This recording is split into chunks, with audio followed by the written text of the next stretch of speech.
So memory mastery ப்ரோக்ராமோட அடுத்த class என்ன பார்க்க போகிறோன்னா, நான் டாக்டர் ஸ்ரீயார்த்தி மனோகரன். இன்னைக்கு உண்டான டாபிக் மைண்ட்ஃபுல்னஸ். சரி, போன கிளாஸில் ஃபோக்கஸ் அண்ட் அட்டென்ஷன் எவ்வளோ முக்கியம், ஒரு கவனம் செலுத்தினா மட்டும்தான் மூளை வந்து அதோட அட்டென்ஷனை எடுத்துக்கும்.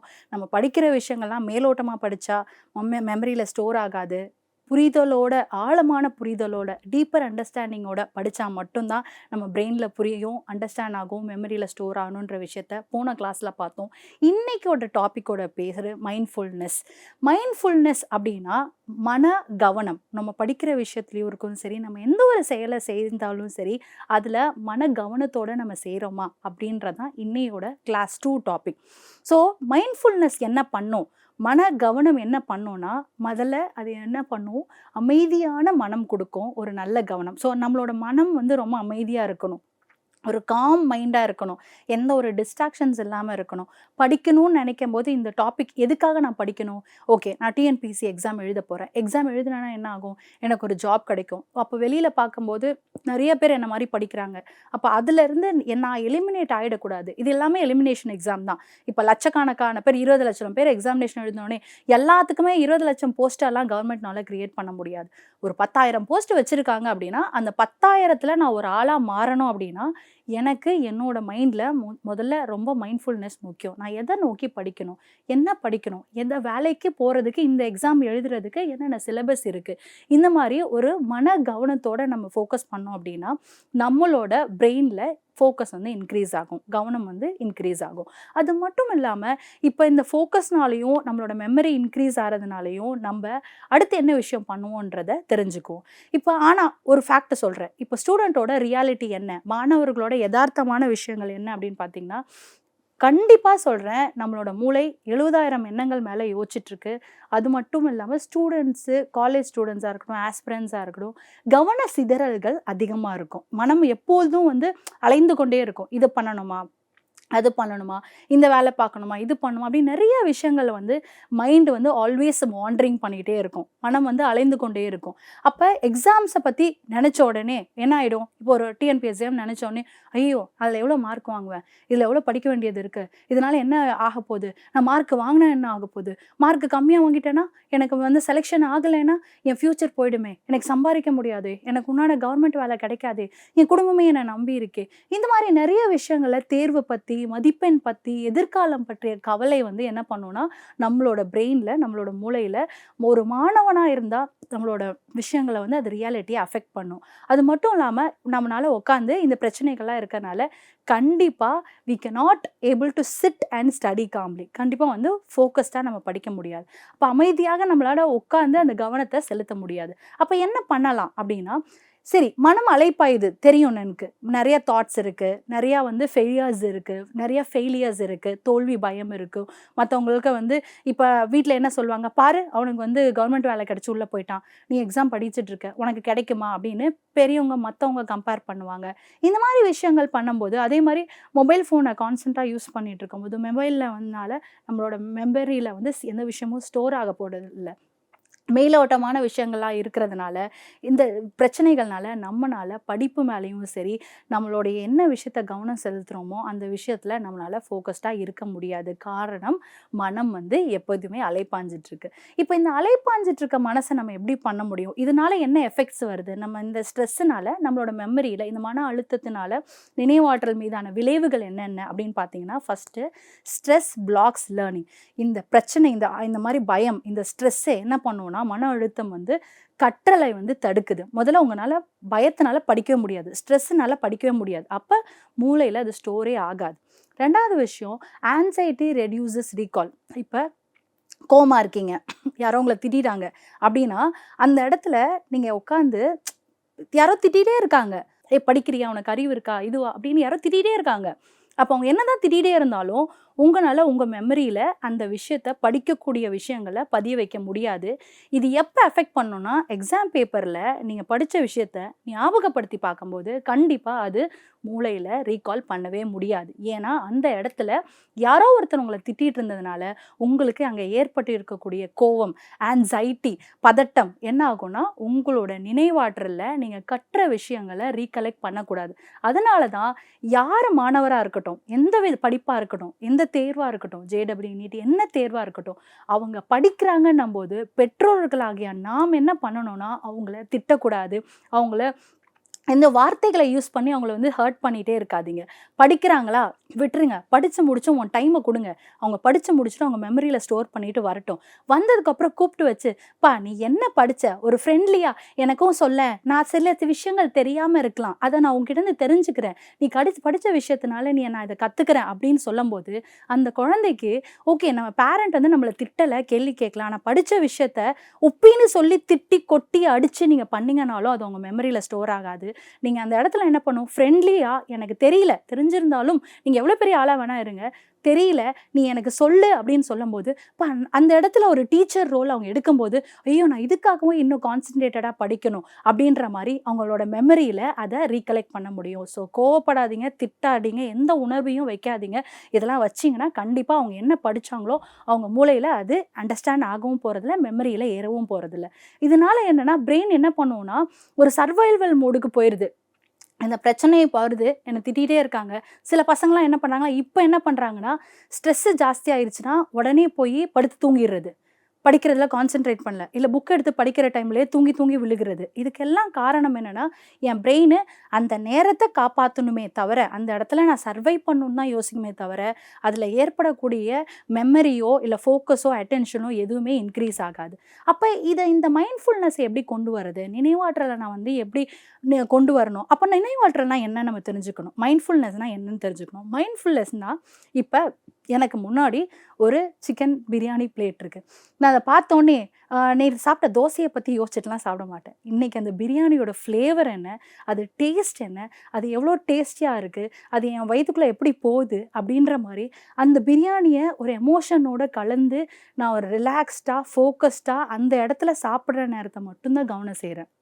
இப்போ அதே மாதிரி அத்லெட்ஸ்லாம் இருக்காங்க, இப்போ ஒரு லாங் ஜம்ப் ரன் பண்ணணும், இல்லைனா வந்து ஈட்டி எறியணும், கன் ஷூட் பண்ணணும், இந்த மாதிரிலாம் பண்ணும்போது அவங்க எந்த விஷயத்தில் 100% ஃபுல்லி அவங்களோட ப்ரெசென்ட்டில் இருக்காங்களோ, நீங்கள் பாஸ்ட்டை பற்றி யோசிங்கனாலும் உங்கள் மூளை வேலை பார்க்காது, ஃப்யூச்சர் பற்றி யோசித்தாலும் உங்கள் மூளை வேலை செய்யாது. ஆனால் உங்கள் மைண்ட்ஃபுல்னஸ்னால் இப்போ நான் உங்ககிட்ட இந்த மைண்ட்ஃபுல்னஸ் பற்றி பேசிகிட்ருக்கேன், இது மட்டும்தான் என்னோடய ஃபுல்லி ப்ரெசென்ட்டான விஷயமா இருக்கணும், இது மட்டும்தான் என்னோட கவனமாக இருக்கணும், என்னோட நிகழ்கால கவனம் என்ன அப்படின்றது மட்டும்தான் என் கையில் இருக்குது. அந்த நிகழ்கால கவனம் மட்டும்தான் நினைவாற்றலை அதிகப்படுத்தும், மைண்ட்ஃபுல்னஸை இன்க்ரீஸ் பண்ணும். அதே மாதிரி இப்போ என்ன நடந்துட்டுருக்கு, இப்போ நான் உங்ககிட்ட பேசிகிட்ருக்கேன், நான் போய் நேற்று நடந்த விஷயத்த நான் யோசிக்க மாட்டேன். So what is happening now, இப்போது நடப்பதை நான் உணர்ந்து நடந்த மட்டும்னா தான் என்னோட நினைவாற்றலும் என்னோட மைண்ட்ஃபுல்னஸும் இன்க்ரீஸ் ஆகும். அதே மாதிரி without judgment or distraction. Okay நான் இப்போ பேசிகிட்டு இருக்கேன், நான் சரியாக பேசுகிறேனா இல்லை தப்பாக பேசுகிறேனா, இல்லை வந்து உங்களுக்கு தேவையான விஷயங்கள் பேசுகிறேனா தேவையில்லாத விஷயங்கள் பேசுகிறேனா, இப்படியெல்லாம் யோசிச்சா கூட என்னோட பிரெயினில் க்ரியேட்டிவிட்டியோ இல்லை என்னோட மைண்ட்ஃபுல்னஸும் இருக்காது. அதனால நான் சொல்ல வேண்டிய விஷயங்களை என்னால் டெலிவர் பண்ண முடியாது. ஸோ மைண்ட்ஃபுல்னஸ்னால் என்னென்னா பீயிங் ஃபுல்லி ப்ரெசென்ட், முழுமையான நிகழ்கான கவனம் உங்ககிட்ட இருக்கணும். இப்போ என்ன நடக்குதோ அதை மட்டும் தெரிஞ்சிருக்கணும், அவேராக இருக்கணும். அதே மாதிரி வித்தவுட் ஜட்ஜ்மெண்ட் இல்லை இந்த டிஸ்ட்ராக்ஷன் இல்லாமல் நீங்கள் முழு கவனத்தை செலுத்தணும். இதுதான் மைண்ட்ஃபுல்னஸ். ஆனால் வாட் மைண்ட்ஃபுல்னஸ் இஸ் நாட், நினைவாற்றல் என்பது என்னவல்ல, எது இல்லை, நினைவாற்றல்னா இல்லை அப்படின்ற விஷயம் பார்த்தோம்னா தூங்குறது வந்து தூங்குவது கிடையாது. ஓகே நான் மைண்ட்ஃபுல்னஸாக இருக்கேன், நினைவாற்றலோடு இருக்கேன் அப்படின்னு சொல்லிட்டு தூங்க போகிறோம், அது வந்து நினைவாற்றல் கிடையாது. Okay not sleeping, not stopping thoughts, எண்ணங்களை வந்து அடக்குவதில்லை. ஓகே நான் வந்து ஏதோ யோசிச்சுட்டே இருக்கேன், 1000 எண்ணங்கள் யோசிச்சுட்டு இருக்கேன், அதை நான் தடுக்கிறது கிடையாது, அது நினைவாற்றல் கிடையாது. நாட் டே ட்ரீமிங், கனவு காண்பது இல்லை. கனவு காண்பதுனா இப்போ உட்காந்துக்கிட்டு இந்த டைமில் நான் வந்து நாளைக்கு வந்து கார் எடுத்துகிட்டு வேறு ஊருக்கு போக போகிறேன் அப்படின்னு நான் யோசிச்சுட்டு இருக்கிறது வந்து மைண்ட்ஃபுல்னஸ் கிடையாது. ஸோ மைண்ட்ஃபுல்னஸ் தான் என்னென்னா முழு கவனத்தையும் உன்னோட ப்ரெசென்ட்டில் இப்போ இருக்கக்கூடிய நேரத்தில் கவனம் செலுத்துறது மட்டும்தான். இப்போ மைண்ட்ஃபுல்னஸை எதுக்கு ஸ்டூடெண்ட்ஸ்க்கு கொண்டு வரோம், மைண்ட்ஃபுல்னஸ்னால என்ன பெனிஃபிட் ஆகும், எப்படி ஸ்டூடெண்ட்ஸை ஹெல்ப் பண்ணும், நினைவாற்றல் பயிற்சி வந்து மாணவர்களுக்கு ஏன் உதவுகிறது அப்படின்னா, ஃபஸ்ட்டு கவனம் மேம்படும், இம்ப்ரூவ்ஸ் கான்சன்ட்ரேஷன். நான் போன கிளாஸில் சொன்ன மாதிரி அட்டென்ஷன் ஃபோக்கஸ் வந்து எப்படி இன்ல என்ட்ரு ஆகுதோ, பிரெயினில் ஒரு இடத்த க்ரியேட் பண்ணுதோ, மைண்ட்ஃபுல்னஸ் இருக்கும்போது அவங்களோட பிரெயினில் அதை ஸ்பேஸை க்ரியேட் பண்ணி அவங்களோட கவனத்தை வந்து இன்னும் இன்க்ரீஸ் பண்ணும். அப்போ இது வந்து கான்சன்ட்ரேஷனை இம்ப்ரூவ் பண்ணும், கவனம் வந்து மேம்படும். அது மட்டும் இல்லாமல் இந்த விஷயத்தை இப்போ நான் டீப்பாக படிக்கிறேன், ஒரு கான்செப்டை நான் கவனத்தோட படிக்கிறேன், மைண்ட்ஃபுல்னஸோட ரிலாக்ஸ்டாக படிக்கிறேன் அப்படின்னா, நினைவாற்றலோட படிக்கிறேன்னா, அது வந்து என்னோட எக்ஸாம் ஃபியரை தடுக்கும். Reduces exam fear. எக்ஸாம் பற்றின பயம்லாம் இருக்காது. நான் தான் அந்த கான்செப்டை ஏற்கனவே படிச்சுட்டேன்ல, ஞாபகமாக படிச்சுட்டேன்ல, நினைவாற்றலோட படிச்சுட்டேன்ல, மைண்ட்ஃபுல்னஸோட கம்ப்ளீட்டாக படிச்சுட்டேன்ல, எனக்கு ஏன் பயம் வரும்? அது மட்டும் இல்லாமல் இது வந்து கிளாரிட்டியை இன்க்ரீஸ் பண்ணும். ஃபார் எக்ஸாம்பிள் இப்போ வந்து ஒரு கான்செப்டை படிக்கிறேன், A + B = C அப்படின்னு படிக்கிறேன். A ஒரு காம்பனண்ட்டு, B ஒரு காம்பனண்ட்டு, இது ரெண்டுத்தையும் சேர்த்தா C. A வந்து H2 + O வந்து ஆக்சிஜன் gives H2O. அப்போ ஹைட்ரஜனும் ஆக்சிஜனும் சேர்ந்தா வாட்டர் உருவாகுது. அப்போ எந்தெந்த இடத்துல ஹைட்ரஜன் அதுனா ஒரு ஹைட்ரஜன் இல்லை, H2O. அப்போ 2 ஹைட்ரஜன் சேரணும், அது ஆக்சிஜனோட கம்பேர் ஆகணும், சேர்ந்தா வாட்டர். இப்போ நான் இதை புரிஞ்சு ஒரு கிளாரிட்டியோட படிச்சுட்டேன் அப்படின்னா, வாட்டர் எப்படி உருவாகுதுன்னு என்கிட்ட கொஸ்டின் கேட்டாங்கன்னா, ஹைட்ரஜன் 2 ஒரு ஆக்சிஜன் சேர்ந்தா தண்ணி உருவாக போகுது அப்படின்னு சொல்ல போகிறேன். ஸோ அப்போ இட் இன்க்ரீசஸ் கிளாரிட்டி. ஒரு விஷயத்த கான்சன்ட்ரேஷன் இன்க்ரீஸ் பண்ணும் மைண்ட்ஃபுல்னஸ்னால, நினைவாற்றனால. எக்ஸாமில் இந்த கொஸ்டின் கேட்டால் கூட என்னால் ஆன்சர் பண்ண முடியும், அதனால் எனக்கு பயம் கிடையாது. அதே மாதிரி கிளாரிட்டியை கூட்டும். அது மட்டும் இல்லாமல் இது வந்து மெமரியோட அட்டென்ஷனை வந்து ரிட்டென்ஷனை வந்து இன்க்ரீஸ் பண்ணும். அட்டென்ஷன்னால ரிட்டென்ஷன், அட்டென்ஷன்னா ஃபோக்கஸ், கவனம் செலுத்துறது. ரிட்டென்ஷன்னா நினைவாற்றலில் மூளையில் இப்போ H2 + O = H2O, H2 + O = H2O இப்படி மெமரி பண்ணுறதை விட அதை அந்த இடத்துல ஒரு உணர்வோடு நான் பதிய வச்சுருக்கும் போது, அந்த ஸ்பேஸ் க்ரியேட் பண்ணும்போது, நினைவாற்றலை வந்து அதை அதிகப்படுத்துறதுனால இட் இம்ப்ரூவ்ஸ் மெமரி ரிட்டென்ஷன். இந்த மாதிரி விஷயங்கள் வந்து ஸ்டூடெண்ட்ஸோட எஜுகேஷனுக்கு ரொம்ப உபயோகப்படுத்துது. சரி, இதை எப்படி ஒரு சின்ன சரி ஓகே மேம் நீங்கள் சொல்கிறீங்க, எனக்கு ஒரு சின்ன டெக்னிக் சொல்லுங்கள், நான் எப்படி இந்த கான்சன்ட்ரேஷன் இந்த மெமரி மைண்ட்ஃபுல்னஸை இன்க்ரீஸ் பண்ணணும், மாஸ்டர் பண்ணணும், மெமரி எப்படி மாஸ்டர் பண்ணணும்னா, ஃபஸ்ட்டு ஒன்றுமே இல்லை, ரொம்ப பெரிய விஷயம்லாம் கிடையாது. ஃபர்ஸ்ட்டு நீங்கள் எளிய சுவாச பயிற்சி செய்யுங்க. Simple breathing exercise. ஒரு இடத்துல ரிலாக்ஸ்டாக, ஜாலியாக, கம்ஃபர்டபுளாக உங்களுக்கு ஒரு பிடிச்ச இடத்துல உட்காந்துக்கோங்க. நல்லா கம்ஃபர்டபுளாக உட்காந்துட்டு, சௌகரியமாக நல்லா உட்காந்துட்டு, கண்ணை க்ளோஸ் பண்ணுங்கள். க்ளோஸ் பண்ணிவிட்டு நீங்கள் எதுவுமே பண்ண வேண்டாம், எதுவுமே தாட்ஸ் யோசிக்க வேண்டாம். உங்களோட ப்ரீத்திங்கை மட்டும் ஃபோக்கஸ் பண்ணுங்கள். ஒரு ஒரு இன்ஹலேஷன், ஒரு எக்ஸலேஷன், இதுதான் ஒரு ப்ரீத்திங்கோட சைக்கிள். ஒரு ப்ரீத் அப்படின்னா ஒரு இன்ஹலேஷன், ஒரு எக்ஸலேஷன். இந்த விஷயங்கள் வந்து எப்படி உள்ளே போயிட்டு வருது அப்படின்னு நம்ம ஃபோக்கஸ் பண்ண ஆரம்பித்தோன்னா, சிம்பிள் ப்ரீத்திங் எக்ஸசைஸ் தான். உங்களோட உள்ள காற்று போகிறது, வெளியில் வருது. இதை ஃபோக்கஸ் பண்ணிங்க அப்படின்னாலே உங்களோட பிரெயினில், மனசில் அமைதி கிடைக்கும், நினைவாற்றல், மைண்ட்ஃபுல்னஸ் இன்க்ரீஸ் ஆகும். சரி, அது மட்டும் இல்லாமல் வேறு என்ன மெத்தடாலஜி? 2 minutes ப்ரீத்திங் ஸ்டெப்ஸ் இருக்குது, 2 நிமிட சுவாசப்படிகள். ஃபார் எக்ஸாம்பிள் இப்போ இன்ஹேல் பண்ணுறேன், இன்ஹேல் பண்ணிவிட்டு ஒரு 4 செகண்ட்ஸ் ஹோல்ட் பண்ணி வைக்கணும். 1 2 3 4 அப்படின்னு ஒரு 4 செகண்ட்ஸ் ஹோல்ட் பண்ணி வச்சுட்டு, அதை ஹோல்ட் பண்ணிவிட்டு அப்புறம் திருப்பியும் ஒரு 4 செகண்ட்ஸ் ரிலீஸ் பண்ணணும்.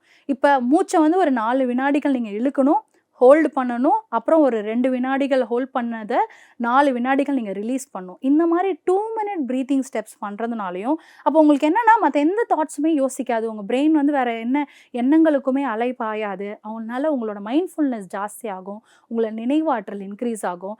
இந்த மாதிரி சில விஷயம். ஸோ கிளாஸ் எடுக்கிறீங்க, ஒரு புக் எடுக்கிறீங்க, நீங்கள் ஒரு எக்ஸாமுக்கு ப்ரிப்பேர் பண்ண போகிறீங்க, உங்கள் முன்னாடி ஒரு புக் இருக்குன்னும் போது, படிக்க உட்காரும்போது ஒரு 2 minute ப்ரீத்திங்ஸ் எக்ஸசைஸாக இருக்கட்டும், இல்லை சிம்பிள் ப்ரீத்திங் எக்ஸசைஸாக இருக்கட்டும், இது ரெண்டுத்தையும் செய்யுங்க. செஞ்சதுக்கப்புறம் என்னென்னா கண்டிப்பாக பாருங்கள் உங்கள் மைண்ட்ஃபுல்னஸ் இன்க்ரீஸ் ஆகும். நான் என்ன படிக்க போகிறேன்னு உங்கள் கவனம் உள்ளே போகும். என்ன படிக்க போகிறேன்ற, எப்படி படிக்க போகிறேன் அப்படின்ற லாங் டேர்ம் ஸ்டோரேஜ்குள்ளே ஆகிடும். அதுக்கப்புறம் ரீகலெக்ட் ஆகும்போது உங்களுக்கு தேவையான இடங்களில் கொஷின் கேட்கும்போது ரிகலெக்ட் பண்ணி பார்க்கும்போது, அன்னைக்கு நான் படித்தேன்ல, அந்த ப்ரீத்திங் எக்ஸசைஸோடு சேர்ந்து ஒரு கான்செப்டை படித்தேன்ல, அது ரிகலெக்ட் பண்ணுறதுக்கும் பிரெயினில் ஸ்டோர் பண்ணுறதுக்கும் ரொம்ப எஃபிஷியண்ட்டாகவும் ரொம்ப கம்ப்ளீட்டாகவும் இருக்கும். சரி, இப்போ இந்த விஷயங்கள் பண்ணுறதுனால நம்ம மூளைக்கு என்ன ஆகுது? உண்மையாகவே மைண்ட்ஃபுல்னஸ் நடக்குதா இல்லையா அப்படின்னு தெரிஞ்சுக்கணும்ல. கண்டிப்பாக நடக்குது. What happens to the brain? மூளைக்கு என்ன நடக்குதுன்னு பார்க்கும்போது, பிரெயின் வந்து ஃபஸ்ட்டு இட் பிகம்ஸ் காம், அமைதியாகிறது. ஏன்னா இந்த மூச்சு காற்றை நம்ம இன்ஹேல் பண்ணுறதும் எக்ஸேல் பண்ணுறதும் ஃபோக்கஸ் பண்ண பிரெயின் முதல்ல அமைதியாகுது. பிரெயின் அமைதியாகிறது மட்டும் இல்லாமல் நம்மளோட ஆக்சிஜன் வந்து நம்ம சுவாசிக்கிற ஆக்சிஜன் வந்து உள்ள இன்டேக் வந்து இன்க்ரீஸ் ஆகும். அப்போ இன்க்ரீஸ் ஆகும்போது நம்ம லங்ஸுக்கு தேவையான ஆக்சிஜன், நம்ம செல்களுக்கு தேவையான ஆக்சிஜன் எல்லாம் பாடிக்குள்ளே உள்ள ஸ்ப்ரெட் ஆகும்போது இது என்ன பண்ணும்? ஆட்டோமேட்டிக்காக பிரெயினுக்கு தேவையான ஆக்சிஜன் உள்ளே போகும்போது தான் ஃபோக்கஸ் வந்து இம்ப்ரூவ்ஸ் வந்து நேச்சுரலாக இன்க்ரீஸ் ஆகும். இப்போ கவனம் கவனம் வந்து நமக்கு இயல்பாகவே மேம்படும். ஆனால் சில நேரங்களில் வந்து படிச்சுட்டே இருக்கும்போது சில பேருக்கு வந்து கொட்டாவிலாம் வருது, அப்படியே தூக்கம் வருது அப்படின்னா அந்த இடத்துல அவங்களுக்கு அட்டென்ஷனும் இல்லை, ஃபோக்கஸும் இல்லை. ஸோ பிரெயினுக்கு தேவையான ஆக்சிஜன் இல்லாததுனால நம்மளோட வாயை திறந்து கொட்டாவி விடும்போது அது நிறைய ஆக்சிஜனை உள்ளே இழுக்குது. அப்படி பண்ணாமல் நம்ம ஃபோக்கஸ்டாக ஸ்டார்ட் பண்ணும்போது, ஒரு படிப்பு உட்காரும்போது, ஒரு விஷயத்தை செயலை தொடங்கும் போது ப்ரீதிங் பேட்டர்னில் நம்ம ஃபோக்கஸ் பண்ணி தேவையான ஆக்சிஜனை ப்ரீத் பண்ணி நம்ம இன்ஹேல் பண்ணி விட்டோம்னா பிரெயினுக்கு தேவையான ஆக்சிஜன் உள்ளே போகும்போது பிரெயினால் நீங்கள் என்ன படிக்கிறீங்கன்ற ஒரு விஷயத்த எப்போனாலும் ஸ்டோர் பண்ண முடியும். எப்படியும் ஸ்டோர் பண்ணாலும் எப்போனாலும் ரிகலெக்ட் பண்ண முடியும். சில பேர் சொல்கிறாங்க அம்னீஷியா வருது, அவங்க எல்லா விஷயத்துக்கும் மறந்துடுறாங்க. கிடையாது. இப்போ ஒரு கம்ப்யூட்டரில் நீங்கள் ஒரு மொபைலில் இருக்கட்டும், கம்ப்யூட்டரில் இருக்கட்டும், எல்லாத்தையும் என்ன பண்ணுறீங்க, ட்ராஷுக்கு டெலீட் பண்ணிடுறீங்க. ட்ராஷுக்கு போயிடுச்சுன்னா அது கம்ப்யூட்டரில் இல்லைன்னு கிடையாது. அது எந்த இடத்துல எழுதி வச்சுருக்கோ, ஸ்டோர் பண்ணி வச்சுருக்கோ, அதோட வலியை தான் மறந்துடும். அதே மாதிரி தான் நம்ம பிரெயின். இப்போ அம்னீஷியா வந்துருச்சு, இல்லை மெமரி வந்து பிரெயினில் வந்து மறந்துருச்சுன்னா நம்ம ஸ்டோர் பண்ண விஷயம், ஆழமாக ஒரு மூளையில் பதிஞ்ச விஷயம் என்றைக்குமே அழியாது. ஆனால் அது போகிற வழியை மறந்துடும். அப்போ நம்ம என்ன பண்ணோம், அதை ரீகலெக்ட் பண்ணி பார்க்கும்போது தான் அது ஏற்கனவே நடந்த விஷயம் நமக்கு நடந்திருக்கா அப்படின்னு ரீகலெக்ட் பண்ணும்போது, இல்லை கான்செப்ட் மூளையில் இருக்குதா அப்படின்னு செக் பண்ணி பார்க்கும்போது, எக்ஸாமினேஷன் வைக்கும்போது, எவாலுவேஷன் பண்ணும்போது, நம்மளோட தமிழ்நாடு கவர்மெண்ட்டாக இருக்கட்டும், லைக் இந்தியாவாக இருக்கட்டும், நமக்கு ஸ்ட்ராங்கஸ்ட் எஜுகேஷன் சிஸ்டமில் நமக்கு ஸ்ட்ராங்கஸ்ட் கொஷின் பேட்டர்ன் இதுக்கு பண்ணுறதுக்கு காரணம் எக்ஸாமினேஷன்ஸ் தப்பு கிடையாது. எக்ஸாமினேஷன்ஸ் தான் பிரெயின் டெவலப்மெண்ட் பண்ணுறதுக்கும், நம்ம படித்த விஷயங்கள் நம்ம மைண்ட்ஃபுல்னஸ்லயும் நம்மளோட மெமரியில பதிஞ்சிருக்கா, இவங்க எவ்வளவு விஷயம் கத்துருக்காங்க, இவங்க ஸ்கில்ஃபுல்லான்னு தெரிஞ்சுக்கிறதுக்கு அந்த எக்ஸாமினேஷன்ஸ் தான் ஹெல்ப் பண்ணுது. அதனால மாணவர்களாகிய நீங்கள் என்ன பண்ணணும்னா, இந்த எக்ஸாம்ஸை பார்த்து பயந்தீங்கன்னா ஒன்றும் பண்ண முடியாது. பயந்தீங்கன்னா பிரெயினில் ஸ்டோர் ஆகாது. ஆனால் பயப்படாமல் இதை எப்படி நான் கற்றுக்க முடியும், இந்த நாலேஜை நான் எப்படி க்ரோ பண்ணிக்க முடியும் அப்படின்னு சிம்பிள் ப்ரீத்திங் டெக்னிக்ஸோட, மைண்ட்ஃபுல்னஸோட நீங்கள் இந்த நினைவாற்றலை கொண்டு வந்தீங்கன்னா நீங்கள் உங்களோட பிரெயின் மாஸ்டரி பண்ண முடியும். உங்களோட பிரெயினை நீங்கள் சூப்பர் சார்ஜ் பண்ண முடியும். சரி, இப்போ இந்த மாதிரி ஆக்டிவிட்டீஸ் பண்ணுறதுக்கு நம்ம வேறு என்னென்ன புலன்களை பயன்படுத்தணும்? 5 சென்ஸ் அவேர்னஸ் ஆக்டிவிட்டின்னு ஒரு இருக்குது. இந்த ஆக்டிவிட்டியில் நமக்கு 5 புலன்கள். ஃபஸ்ட்டு கண்ணு, மூக்கு, காது, கைகள், நாக்கு, வாய், அப்புறம் பிரெயின். இப்போ இந்த 5 புலன்களையும் 5 திங்ஸ் டு see. கண்ணால் 5 என்ன விஷயங்களை பார்க்குறோம், 4 விஷயங்களை வந்து ஃபீல் பண்ணணும், 3 பொருட்களை கேட்கணும், 2 விஷயங்களை ஸ்மெல் பண்ணி பார்க்கணும், அதே மாதிரி ஒரு விஷயத்தை டேஸ்ட் பண்ணி பார்க்கணும். இந்த 5 சென்ஸ் அவேர்னஸ் ஆக்டிவிட்டியை நீங்கள் ட்ரை பண்ணி பார்த்தீங்கன்னா ஒரு கான்செப்டை படிக்க ஆரம்பிக்கிறதுக்கு முன்னாடி உங்களுக்கு ஒரு மைண்ட்ஃபுல்னஸ் கிடைக்கும். 5 விஷயங்களை பாருங்கள், ஏதோ ஒரு 5 விஷயத்தை பாருங்கள். பார்த்துட்டு அதில் 4 விஷயத்தை உங்களால் தொட்டு பார்க்க முடியுதா அப்படின்னு சொல்லி உணருங்க. 3 விஷயத்த அதோடைய ஒலிகளுக்கு, அதுக்கு ஏதாவது சவுண்ட் இருந்துச்சுன்னா அதுக்கு ஒலி இருக்கா அப்படின்ற மாதிரி ஃபீல் பண்ணுங்கள். 2 விஷயத்த ஸ்மெல் பண்ணி பாருங்கள் மூக்கால். 2 விஷயத்த ஸ்மெல் பண்ணிவிட்டு அதில் ஒரு விஷயத்தை எடுத்து டேஸ்ட் பண்ணி பாருங்கள். இப்போ இந்த 5 சென்ஸ் அவேர்னஸ் ஆக்டிவிட்டி நீங்கள் பண்ணுறதுனால, உங்களோட 5 புலன்கள் விழிப்புணர்வோடு செயல்படுறதுனால உங்களால் மைண்ட்ஃபுல்னஸ் இன்க்ரீஸ் ஆகும், மெமரி பவர் இன்க்ரீஸ் ஆகும். நீங்கள் படித்த விஷயம் கண்டிப்பாக மறக்கவே மறக்காது. அது எப்படி இருந்தாலும் உங்கள் மூளையில் எப்போ தேவைப்படுதோ அது வெளியில் வரும். Why this activity work? இந்த 5 சென்ஸ் மைண்ட்ஃபுல்னஸ் ஆக்டிவிட்டிஸ் எப்படி ஹெல்ப் பண்ணுது அப்படின்னா, முதல்ல பிரெயினை வந்து அந்த 5 விஷயம் பண்ணும்போது 5 பார்க்குறோம், 4 வந்து நம்ம ஃபீல் பண்ணுறோம், இதெல்லாம் பண்ணும்போது பிரெயின் என்ன ஆகுதுன்னா மனதை வந்து எந்த இடத்துல நிகழ்காலத்திற்கு நம்ம கொண்டு வரோம், நம்மளோட ப்ரெசென்ட்டில் கொண்டு வரோம். Brings mind to the present moment. Second என்ன பண்ணுறோன்னா, இதனால் இந்த 5 விஷயங்களை நம்ம 5 புலன்களை ஃபோக்கஸ் பண்ணும்போது நம்ம ஓவர் திங்கிங் பண்ண மாட்டோம். நேற்று என்ன நடந்துச்சு, இதனால இப்படி ஆகிடுமா அப்படி ஆகிடுமாலாம் மூளை தேவையில்லாமல் யோசிக்காது. So it stops overthinking. இது வந்து அதிக சிந்தனையை குறைக்கிறது. ஏன்னா அந்த 5 விஷயத்தை மட்டும் தானே ஃபோக்கஸ் பண்ணுறேன், 5 விஷயத்தை தானே பார்க்குறேன். அப்போ அந்த 5ல் மட்டும் தான் செலவு பண்ணும். 4 குணங்களை உணர்ற இந்த மாதிரி அந்த ஃபோக்கஸ் பண்ண என்ன ஆகும்னா ஓவர் திங்கிங் பண்ணுறதுல நம்மளோட பிரெயின் வந்து ஓவர் திங்க் பண்ணாது. அது அடுத்த ஸ்டெப் என்னென்னா, இது வந்து நம்மளோட அட்டென்ஷன் ஸ்பேனை, கவனத்தை இன்க்ரீஸ் பண்ணும். 5 பார்க்குறோம், 4 ஃபீல் பண்ணுறோம், 3 டேஸ்ட் பண்ணுறோம், 2, 1 இந்த எல்லாத்தையுமே அந்த ஆர்டரில் பண்ணும்போது நம்மளோட கவன நேரம் வந்து ஃபோக்கஸும் அட்டென்ஷனும் இன்க்ரீஸ் ஆகுது. அதனால் நம்மளால் நிறைய விஷயங்களை பிரெயின் வந்து எப்படின்னா ஒரு ஸ்பாஞ்சு மாதிரி தான், தண்ணி ஊற்ற அப்சார்ப் பண்ணிக்கிட்டே இருக்கும். லிஃப்ட் பண்ணும்போது தான் தண்ணி கீழே வரும். அதே மாதிரி தான் இது அப்சார்ப் பண்ணிக்கிட்டே இருக்கும். லிஃப்ட் பண்ணுற ப்ராசஸ் தான் எக்ஸாமினேஷன்ஸ். ஸோ உங்கள் மூளையை அந்த பஞ்சை லிஃப்ட் பண்ணும்போது எப்படி தண்ணி கீழே வருதோ, உங்கள் பிரெயின் கிட்ட கொஷின் கேட்கும்போது தான் அது இப்போ ஃபோக்கஸ் ஆகி லிஃப்ட் ஆகும். லிஃப்ட் ஆனதுக்கப்புறம் தான் ரிகலெக்ட் பண்ணுவீங்க. ரிகலெக்ட் பண்ணிங்கன்னா உங்களுக்குள்ளே என்ன அறிவு இருக்குது, நீங்கள் என்ன படிச்சிருக்கீங்க, உங்கள் மெமரியில் என்ன ஸ்டோர் ஆகிருக்கோ அதெல்லாம் ஞாபகம் வரும். ஸோ நிறைய பேர் வந்து ரொம்ப நல்ல மார்க் வாங்குறாங்க அப்படின்னா அவங்களுக்கு கண்டிப்பாக சொல்கிறேன், அவங்களுடைய ஃபோக்கஸும் அட்டென்ஷனும் வித் டீப்பர் அண்டர்ஸ்டாண்டிங், ஆழமான புரிதலோடு அவங்க படித்தா மட்டும்தான் அவங்களோட பிரெயினில் அவங்களுக்கு அதிகமாக இருக்கும். ஸோ இப்போ மைண்ட்ஃபுல்னஸை வந்து படிப்பதற்கு முன் கவனத்துடன் எப்படி இருக்கிறது, சொன்ன மாதிரி 2 மினிட்ஸ் ப்ரீதிங் எக்ஸசைஸ் பண்ணுங்கள். படிக்கும் முன்னாடி இடத்த வந்து நீங்கள் எந்த படிக்கிறீங்களோ, என்ன கான்செப்ட் பண்ணுறீங்களோ அந்த இடத்த வந்து கிளியர் பண்ணி வச்சுக்கோங்க. ஸோ தட் உங்களோட பிரெயின் ஸ்பேஸில் அந்த இடம் வந்து கிளியராக இருக்கும். ஸோ பிரெயின் ஸ்பேஸை கிளியர் பண்ணுங்க. நான் டேபிள் சொல்லலை, உங்களை சுற்றி இருக்கிற என்வரான்மெண்ட்டை சொல்ல, உங்களோட பிரெயின் ஸ்பேஸை கிளியர் பண்ணுங்கள். அதே மாதிரி ஸ்டார்ட் பண்ணும்போது ஒரே ஒரு டாபிக், ஒரு செடினா என்ன, பச்சை கலரில் இருக்குது, மேலே ஷூட் இருக்குது, கீழே ரூட் இருக்குது, இதில் செடியோட கிளைகள் எப்படி வருது, இதில் எப்படி வந்து லைட்டுனால இது வளருது, இதில் என்ன அப்படி உணவு ப்ரொடியூஸ் பண்ணுது, அப்படி ஒவ்வொரு டாப்பிக்கையும் ஸ்டார்ட் பண்ணும்போது ஒரு சிம்பிள் டாபிக்னா, செடினா என்னன்ற சிம்பிள் டாப்பிக்காக தான் நீங்கள் அந்த தலைப்பை தொடங்கணுமே தவிர, ஐயோ நான் ஃபோட்டோசிந்தசிஸ் எப்படி படிக்கிறது, இல்லை அது ஆக்சிஜன் எப்படி எடுத்துக்கிறது அப்படின்னு அடுத்தடுத்த லெவலில் யோசிச்சிங்கன்னா உங்களோட மைண்ட்ஃபுல்னஸ் இருக்காது. So start with simple topic. எனக்கு ஒன்றுமே தெரியாதுப்பா, இன்றைக்கி தான் இந்த டாபிக் எடுக்கிறேன், ஃபஸ்ட்டு ஸ்டெப் என்ன, அதை வந்து டீப்பாக புரிஞ்சுக்கோங்க. செடினா என்ன, பச்சை கலரில் இருக்கக்கூடிய ஒரு தாவரம், இது வந்து ஒரு உயிரினம் அப்படின்ற மாதிரி start with only one topic. So mindfulness படிக்கிறதுக்கு முன்னாடி வேணும்போது 2 மினிட்ஸ் ப்ரீத்திங் எக்ஸசைஸ் பண்ணுங்கள். உங்களோட ஸ்டடி ஸ்பேஸை கிளியர் பண்ணுங்கள். Start with one topic.